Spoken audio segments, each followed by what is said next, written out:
So we know that the Biden administration made a down payment on an expanded child tax credit in the most recent coronavirus relief legislation that they passed earlier this year in March. And they extended that tax credit just for the current tax year. Their budget proposals, which reflect the priorities of an administration. In the budget proposals, they extend that tax credit out to 2025. What's interesting, though, is that their talking points don't exactly match their budget documents. They've been talking about, both the president, but also Democrats in the House and Senate, about making the child tax credit permanent.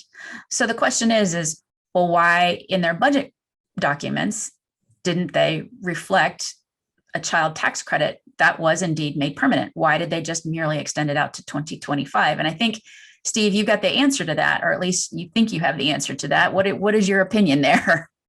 Well, it's interesting. So back in 2017, we doubled the child tax credit. So prior to 2017, it was $1,000 per child tax credit. And so starting in 2018, it became $2,000 per child.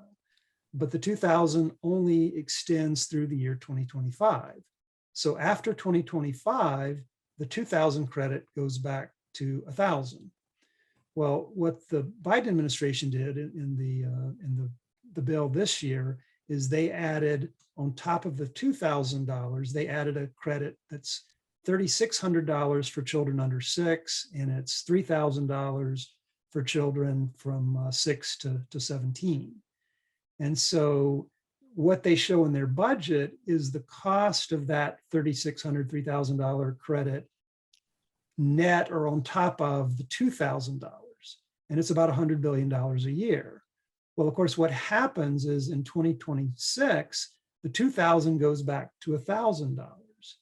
And so what the Biden budget didn't show is that if they added the 3,000, 3,600 on top of the 1,000 from 2026 onward, the cost would be almost double what they're showing in the year 2025. So let me summarize that real quick. So I want everybody to understand this. Basically, what they've done is they've incorporated into their budget the cost of extending their expanded child tax credit on top of the prior extension in 2017. Okay, but they haven't included in their budget the cost of extending their child tax credit beyond that artificial plussed up baseline. Why? Because it would obviously be dramatically more expensive to make the credit permanent after 2025. Do I understand that correctly? Yeah, that's right. Exactly.